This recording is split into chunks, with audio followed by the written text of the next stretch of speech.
Hey everybody, how is everyone out there? Enjoying the storm? We are here, I hope you are too. You'd have to be inside to enjoy it though, so sorry for anybody who has to be working out there, but that lightning and thunder was awesome. Kids loved it here, mom and dad loved it. But beyond that, blessings and peace to you from our Lord. I hope that you're feeling that you feel Him near and keeping you. Here locally, as far as an update goes, churches are starting to get together more often now to one degree or another. Some are meeting in smaller groups or outside, maybe split services to get the groups smaller. Some are just going for it, contacting local authorities and saying, we're going to meet. Don't arrest us. Will you arrest us? And law enforcement is saying, no, they're not going to do that. Not a problem. So for Michelle and I, we are willing to meet. We're willing to come out again to Blocksburg, maybe to do an outdoor service pretty soon. So I'll be reaching out and getting some calls out to see how folks feel. But we could do something to where we just come out and preach, and whoever feels comfortable coming to a service can come, and whoever doesn't, you can just know that no one's judging you or anything like that. And that actually is a good lead in to where we're going, judging one another. We're going to learn about what Jesus says on the topic of judging. And when we started the book of Luke way back when, it was to find out, how are we supposed to live, right? And the only person who really can say with authority, how are you supposed to live, is God. So it would be really nice, wouldn't it, if God came down to earth and lived amongst us and was like a human being and showed us how to live. Well, He did, and that was Jesus. And so that's where all our answers are going to come from. And I remember looking towards the Sermon on the Mount, and I knew that a lot of our answers would be found there, because He actually tells you what you're supposed to do on such a wide array of different topics, the practicals of life. And one of them is judging. How do we interact with people with judging at the center of it? Because it is something that we all do. It's something that determines and helps shape the way that we interact with people. So let's jump in. Let's read what Jesus said about judging each other. This is chapter 7, verses 1 through 6. He said this: "Judge not, that you be not judged. For with the judgment you pronounce, you will be judged, and with the measure you use, it will be measured to you. Why do you see the speck that is in your brother's eye, but do not notice the log that is in your own eye? Or how can you say to your brother, let me take that speck out of your eye, when there is the log in your own eye? You hypocrite! First take the log out of your own eye, and then you will see clearly to take the speck out of your brother's eye. Do not give dogs what is holy, and do not throw your pearls before pigs, lest they trample them underfoot and turn to attack you." Okay, so let's just jump into this judging and why Jesus says here, don't do it. Judging something or someone in its most basic sense is placing weight on something. You place a certain amount of value, agreement or disagreement, trueness or falseness with this particular issue or person. Like the scales of judgment, the person placing the weight is the one who is in control and has the authority to make these judgments. And this brings great responsibility. For giving something its value, making a call on something to be true or false, or good or bad, it's a very serious thing with massive consequences. And an incorrect scale or off-balanced weight is a terrible thing. It's unjust. God hates it, and so do we. In Proverbs it says this: "A false balance is an abomination to the Lord, but a just weight is His delight." So you can see the seriousness that comes with judging, partly because it has these huge consequences for the people that are being judged. It almost kind of influences their identity and the way that they see themselves, and that can be very detrimental if it's wrong. And unfortunately, we live in a culture of judgment. See, it's a human default for us to judge everything that we process. It's natural. But on top of that, we now have mass communication and social media. Here we go. I'm going to tear on social media again. But it is true that because of those tools, and they can be tools, we are bombarded with news, with things, people, events, and it just calls out to us to judge, to weigh in on this subject or that, to place some value to it. We like or we don't like. I agree or don't agree. This is jacked up. That's good. This is true. That's false. This harebrained theory on coronavirus is worth giving some weight to. Share. And that one's not, though. This person's a great mom, but that one clearly is not. This politician that, and this shooting that. And it just goes on and on and on. Judge, judge, judge, judge, judge, judgment, judgment, judgment, judgment. The problem with this is that we are not good judges. The Bible shows us of how over and over again, when we were given the opportunity, we stink at it. Look at where our world is, with us in charge, with the authority to place judgments on certain things and people. We have a terrible track record. It's mostly because we don't have the tools, the inner tools or exterior tools, to judge well. Again, Proverbs helps us here, and it says, the one who states his case first seems right, until the other comes and examines him. The lot puts an end to quarrels and decides between powerful contenders. So it's saying, trying to figure out the truth to stories and what happened is so difficult to find because motives and causes are so hard to unravel and trust. One thing is built upon another, which is built upon another, which caused this, which bounced over here and made him do that. And how do you know what the truth is? Here it says, it can be better to roll the dice and trust that God's going to make it fall to the right person than trying to figure out between two powerful opinions. The point is, we should not be judges. Sometimes, of course, it's necessary. You know, we have the law to deal with, and we got to get through. Parents have to make calls. It happens, but that's not what we're talking about here. Our problem is that we do it way too much and way too easily and arrogantly. Our posture to our community and what we take in should not be one in which we make so many judgments, or at least not be so willing to give weight, whether good or bad, so quickly, so easily, and so arrogantly. And this is why Jesus says that judging your fellow human, the image bearers that are worth so much in the sight of God, is terrible. Don't do it. You don't know them.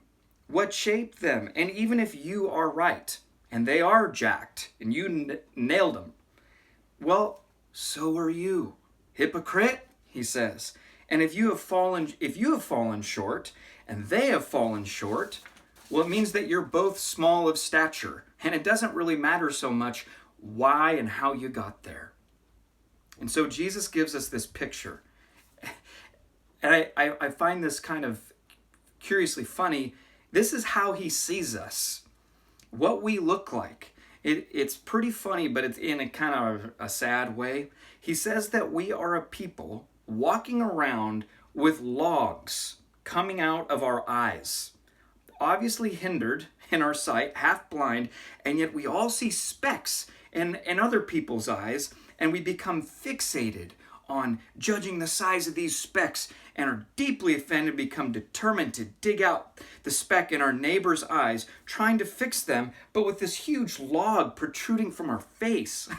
It's totally, completely ridiculous. And it sounds like a silly cartoon meant for Saturday morning, but it's actually true. It is what we do. He's speaking to the complete inability we have to judge. This is why he also says, don't cast your pearls before pigs. That means this whole situation basically is screwed up, and that we are terrible at judging and fixing each other. So don't get in the pen and try to fix it, especially if they aren't going to respond, if they're wild or more arrogant than usual and they're just going to turn on you. Don't waste your time. Don't try to help. Those are your pearls. Even if you are right, don't stir the pot, Jesus says. See, some people do this intentionally, and it's wrong. We all know friends who like to stir the pot. Knock it off if you're that person. And some do it unintentionally with good motives. And Jesus is still saying, don't do it. Don't comment.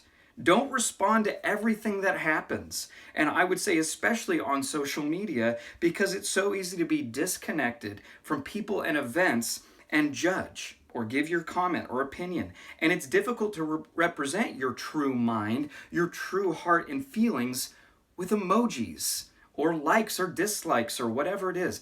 Be quiet on things. Your opinion isn't always needed.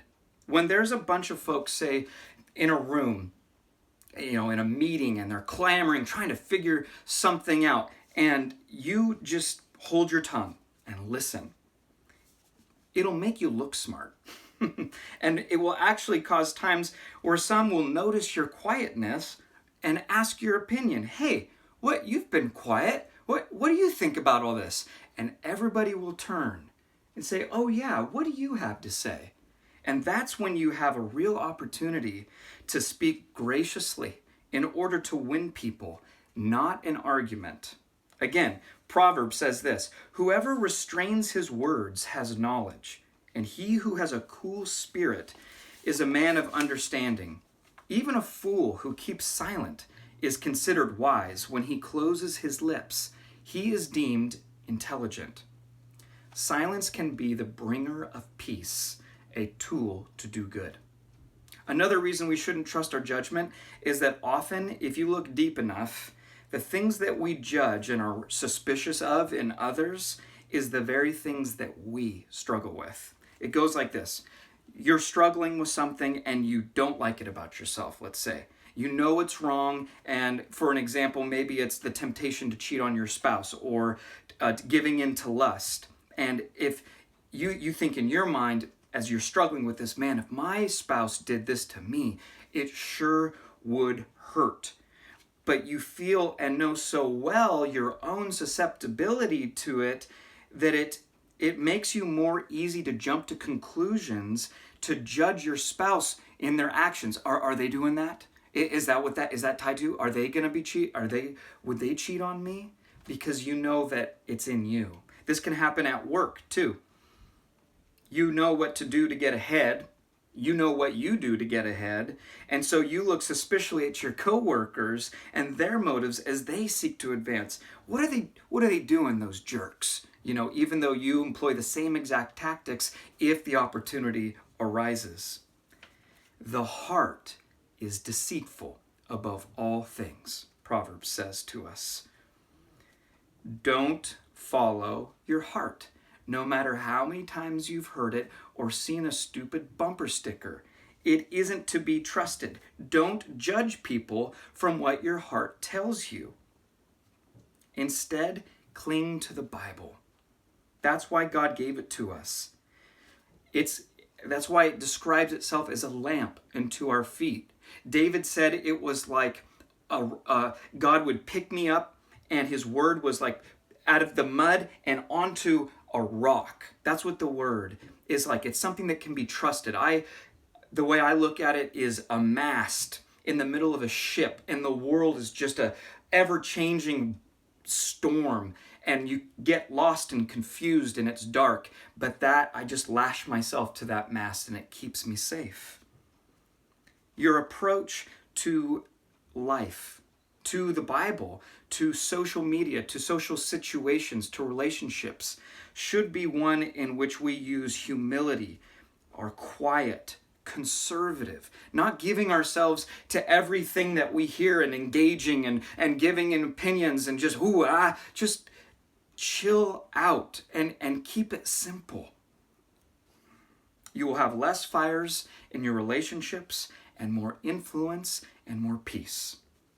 Okay, so there is some perspective, some good anecdotal advice about judging, but let's peel back a layer, a little deeper on what Jesus is saying here, because he's saying that there are consequences to how we handle this part of life.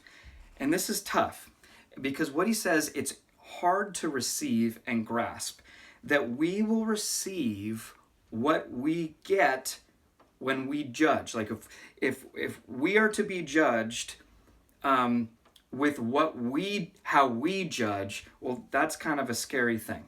He said this in other places too. In the Lord's Prayer, he said, if you forgive, you are too. But if you don't forgive, God will not forgive you. And this is a problem for us. Now, let's hit pause for a second. Isn't that, though, the definition of fair, right? It is perfectly balanced with the exact same weight on either side. You do this and you get that. And this is how it ought to be. There's something built inside of us humans that have, it's like a justice barometer, and it's attached to our emotions. So from even a very young age, we know in our gut when something isn't fair, and it immediately makes us feel angry, hurt, sad, vengeful. The problem with us is that even though we know what is fair and it should be fair, we aren't able to do what is fair. We're unable, again, from even the earliest age, to be fair with others. Child steals the toy. She takes a longer turn than others. Having multiple children, like we do, can be just a long day of unfairness management. It's just rampant. And we honestly aren't all that better as adults. We just get better at hiding our unfairness towards others. We manipulate undercover, but with the same selfish motives that our children do.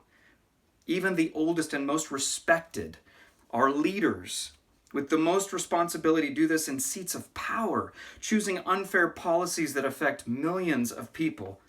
Also, as we've seen recently, law enforcement being grossly unfair to people who don't have the same color of skin as they do, all the way down to you and I, usually being unfair towards our spouses, getting them to do what pleases us, tilting things our way. We use what's fair even as a weapon in our conversations, appealing to fairness as why we ought to receive such and this from our spouse, even though we don't do what's fair, or at least not all the time. And we also do this in our workplaces, always tilting things our way in order to please our bosses so we can get more praise and more money. I said earlier that this teaching from Jesus is a hard nut to crack because he's preaching that you get what you pay for. You will be treated by God as you have been treating others. But wait a second, what about the gospel? Where's grace? This doesn't line up with all the other main teachings in the New Testament. What's he saying? Is this some sort of contradiction or a caveat? I don't understand. Well, I believe the answer to this riddle is found as you just go a little bit further, and right after this bit of teaching on judgment, he hits upon what's called the golden rule. And it says this. He said this, "So whatever you wish that others would do to you, do also to them. For this is the law and the prophets." So Jesus sums up his entire sermon by saying that he has basically been teaching them the Old Testament. The law, or 10 Commandments, and the prophets, which is the other writings in the Old Testament that expound on those commandments. But we have seen, instead of just lingering on performing the commandments by the letter or on the surface is what they were accustomed to being taught, he's been preaching the heart of those commandments, right? The source of them. And so he's revealed truly how high and unattainable they all are. And so this sermon, we have to think about it as he's preaching. Your ears got to catch this. This is a pre-crucifixion, a pre-resurrection sermon. That hasn't happened yet. So they are still in a you get what you pay for reality when he's preaching this. And he's both telling them, well, you better treat others well if you want to be treated well, because that's your reality. And also, he's preparing them for his work that is to come. And as we've seen earlier, he hints at this in the beginning of the sermon. So looking at here at the golden rule, this is how I'm connecting these two bookends of this sermon. If you look at the golden rule, Jesus said that doing to others as you would have them do to you, or being fair to each other, is what? The law and the prophets. That is, completing, obeying the entire Old Testament, the entire duty that God's given us. Now, where have we heard that statement, the law and the prophets? It's our rock in this sermon of Jesus's that we come back to time and time again.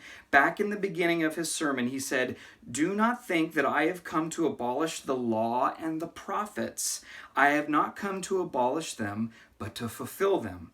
For truly I say to you, until heaven and earth pass away, not an iota, not a dot will pass from the law until all is accomplished."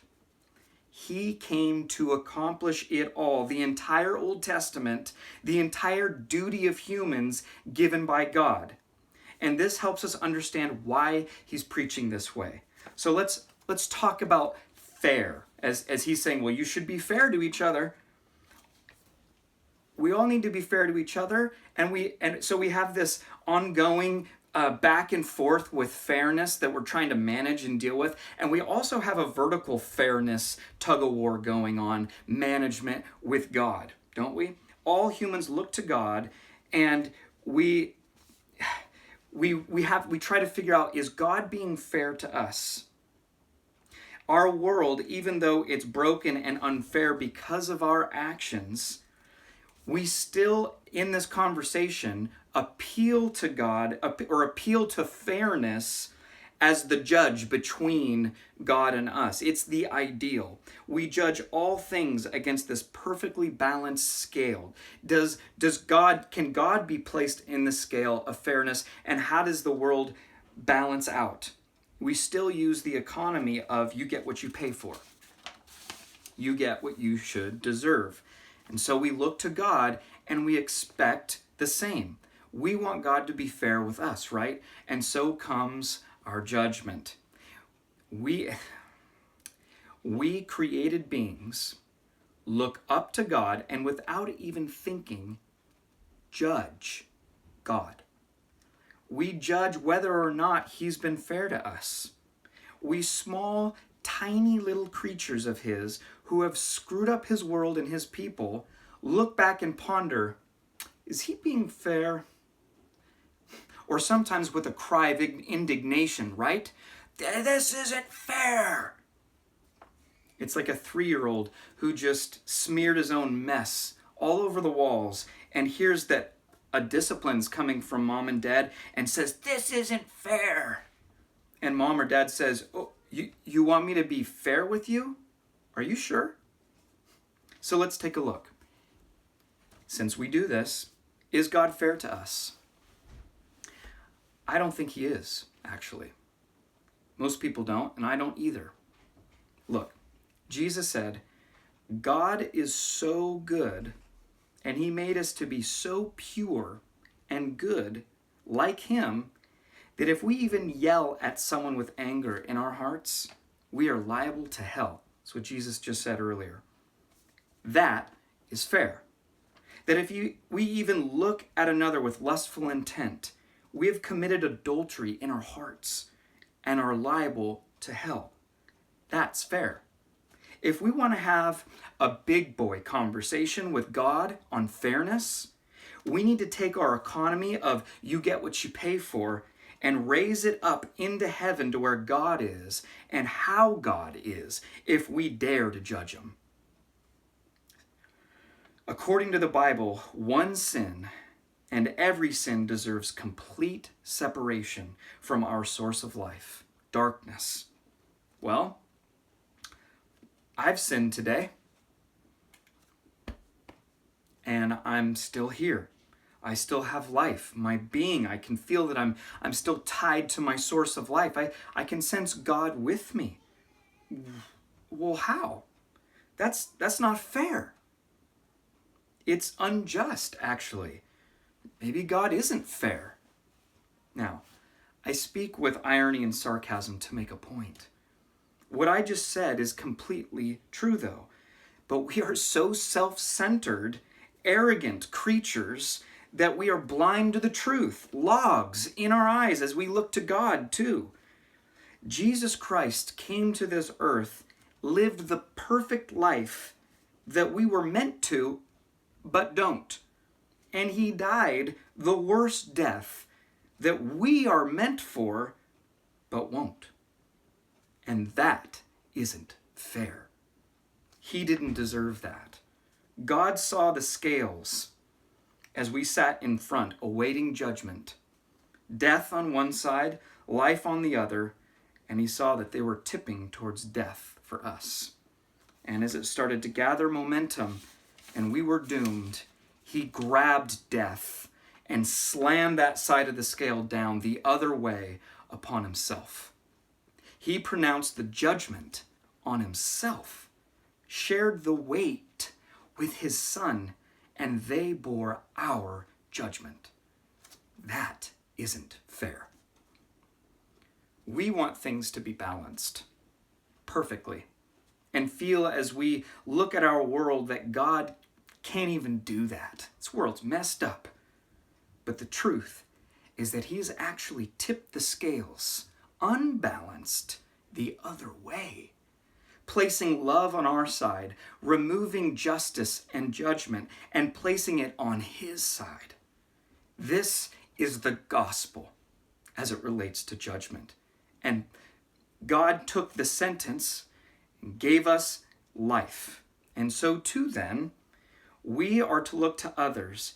And as Jesus was silent towards those who accused and insulted him, as a lamb is silent before his shears, we too are to be silent, not lash out, even if we are right and it's unjust. Instead, do and act to protect the weak, the poor, and oppressed. Take the hits aimed at you like Jesus did, but cover and lift up. Be a voice for those who can't speak or take care of themselves. This is how Jesus lived. He brought justice to those who needed it, but laid his life down, unconcerned for his reputation or well-being. And we are to follow him in this. All right, everybody, be well. Let's pray. Father, thank you so much for your incredible word and the truth. It shocks me every time I teach and I study. The gospel is amazing. The story of what you have done for us is so humbling. I pray that the humbling would have a good effect on us, that we'd all see you tipping the scales towards yourself, and that we would be moved from in love and humility to love you back, and do that by loving those that are next to us. Pray this in Jesus' name. Amen.